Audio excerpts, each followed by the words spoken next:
Sa isang pakikipag-usap sa media ngayong linggo, ibinahagi ng Nuggets guard na si Russell Westbrook ang kanyang mga saloobin kung saan nagkamali ang kanyang mga nakaraang team sa NBA. Ayon kay Westbrook, ang pagkakamali ay nasa mga team dahil hindi nila ginamit ng maayos ang kanyang natatanging estilo ng laro. Sa totoo lang, ang aking kasanayan ay natatangi, ngunit hindi nila ako inilagay sa isang posisyon para maging natatangi. Nasa posisyon ako kung saan naglalaro ako sa hindi ko tamang posisyon. Ngayon, dito, binibigyan ako ni Coach Malone ng pagkakataon na gamitin ang aking bilis, gamitin ang aking kakayahan sa transition upang mapaganda ang laro ng aking mga kasama. Pinapadali nito ang laro para sa lahat sa paligid ko at ito ang gustong-gusto kong gawin. Nasa peak ng kanyang career si Westbrook noong siya ay kasama sa Oklahoma City Thunder. Noong mga panahong iyon, si Russ ay isa sa nangungunang 3-point guard sa liga na madalas makapagtala ng triple-double. Sa loob ng 11 season para sa Thunder, nagtala si Westbrook ng average na 23.0 points, 8.4 assists, at 7.0 rebounds per game, na may 46.5% shooting. Noong 2017, na panalunan niya ang NBA MVP matapos mag-average ng triple-double at napatunayan ang kanyang pamana bilang isa sa pinakamahusay na player sa kasaysayan ng Thunder franchise. Sa kasamaang palad para kay Westbrook, hindi nagtagal ang kanyang panahon sa Thunder. Matapos matalo sa playoffs noong 2019, nagpasya si GM Sam Presti na mag-rebuild at ipinagpalit si Russ noong summer na iyon sa Rockets kapalit ni Chris Paul at 4 na first-round picks. Sa simula, nagkaroon ng ilang tagumpay si Westbrook sa Rockets at nakapasok pa siya sa All-Star team noong pandemya na may average na 27 puntos kada laro. Ngunit hindi nagtagal bago bumaba ng husto ang laro ni Westbrook at kalaunan, hindi na siya nagsimula sa mga laro. Si LeBron James ang pangunahing humawak ng bola at nang hindi na hawak ni Westbrook ang bola, hindi na siya naging epektibo. Ang resulta ay medyo pangit sa court at noong matrade si Russ papuntang Clippers, dito na nagsimulang magtagumpay ang Los Angeles. Habang naging mas magaan para kay Westbrook ang kanyang kalagayan sa Clippers, hindi rin ito naging mas maganda sa court. Hindi siya naging mahusay, nakasangga ni na Kawhi Leonard at Paul George at nang dumating si James Harden, lalo pang nabawasan ang kanyang minuto at papel. Ang sunod-sunod na mga pangyayari ay nagdala kay Westbrook kung nasaan siya ngayon sa Denver Nuggets. Ilang taon mula sa kanilang pagkapanalo ng kampeonato, umaasa ang Nuggets na matutulungan sila ni Westbrook na makabalik sa finals. At positibo siya tungkol sa mga darating na pagkakataon. Kung magiging mapagpasensya ang Nuggets at si Coach Malone kay Westbrook at tutulungan siyang matagpuan ang kanyang lugar sa team, maaaring maging paborito sa kanila. Lalo na't sina Nikola Jokic at Jamal Murray ay nagbabalik sa aksyon. Sa pinakamaliit, maaaring magbigay si Westbrook ng enerhiya mula sa bench na lubhang kailangan ng Nuggets matapos mawala sina Bruce Brown at KCP sa nakaraang 2 taon. Sa Nuggets, may pagkakataon si Russ para sa pagtubos at hindi niya sasayangin ang pagkakataong ito. Sa sumunod na balita, ang Celtics star na si Jason Tatum ay kumpiyansa sa pagpasok sa 2024-25 campaign. Matapos pangunahan ang Celtics sa kanyang unang kampyonato sa edad na 26, naniniwala si Tatum na nahihigitan niya ang mga NBA legends tulad nina LeBron James, Stephen Curry at Michael Jordan noong kaedad niya sila sa liga.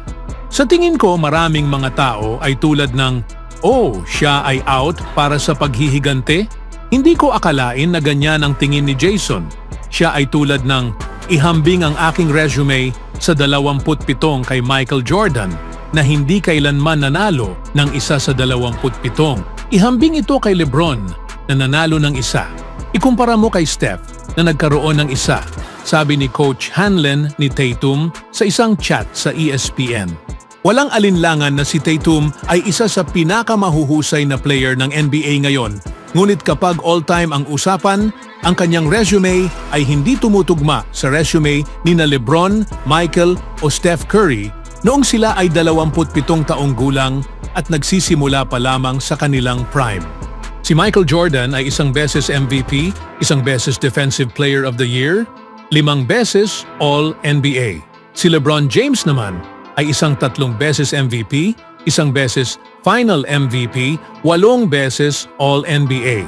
At si Steph Curry ay 2 beses Unanimous MVP. Habang si Jason Tatum ay 4 na beses All-NBA pa lamang.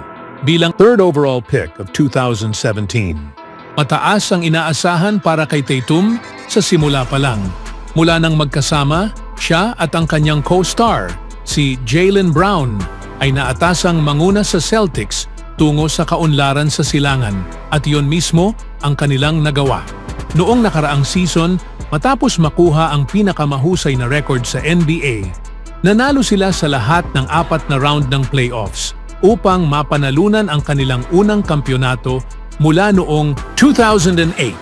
Ilang linggo lamang ang inalis mula sa tagumpay. Sumali si Tatum sa kanyang kapwa basketball star sa Olympics, kung saan siya nababagay para sa Team USA para manalo ng gintong medalya.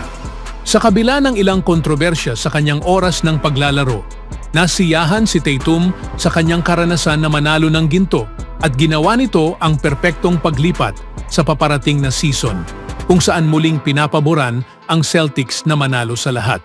Bagamat may karapatan si Tatum na magtiwala sa kanyang katayuang superstar, maaaring lumampas siya sa pamamagitan ng paghahambing ng kanyang sarili kay Michael Jordan at LeBron James.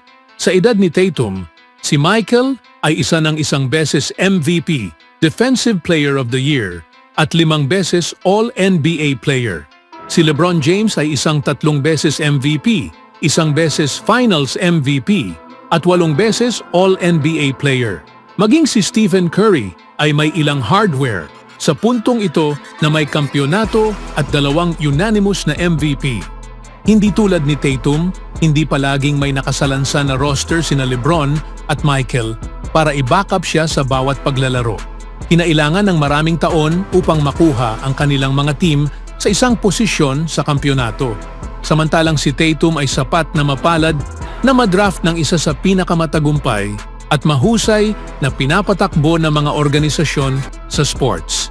Bagamat kailangan mong bigyan ng kredito si Tatum para sa pagtatapos ng trabaho at pag-aalaga sa negosyo, marami pa siyang kailangang patunayan bago ang sinuman ay handang iranggo siya sa all-time na mga dakila.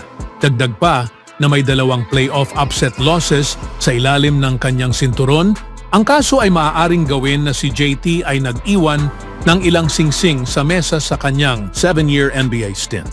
Ang magandang balita ay sa karamihan ng parehong roster ay bumabalik. Ang Celtics ay nakatakdang gumawa ng isang malakas na depensa sa titulo at ito ay maaaring ang pinakamahusay na season ni Tatum sa pagpasok niya sa kanyang athletic prime. Ngunit kung gusto niyang isaalang-alang sa parehong hininga ng kanyang mga idolo, kakailanganin ni Jason na i-turn up ito sa court at magsimulang magdagdag ng higit pang mga parangal sa kanyang record tulad ng mga championship, MVP, Finals MVP at All-NBA team selections. Sa kasamaang palad para kay Tatum, ang paghabol kay Michael o LeBron ay maaaring wala na sa tanong dahil sa gap sa husay at tagumpay. Ngunit may pagkakataon pa rin siyang makahanap ng higit pang tagumpay sa Celtics. Salamat sa matalinong pagbuo ng team, ang mga C ay magiging isang banta sa maraming taon na darating. At kung maaari lamang manatiling malusog si Tatum, dapat niyang matamasa ang kasaganaan hanggat ito ay tumatagal. Ano ang masasabi niyo mga kaibigan?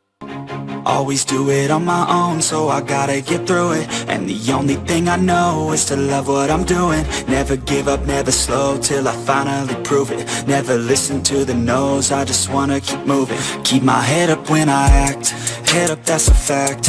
Never looking back, I'ma keep myself on track.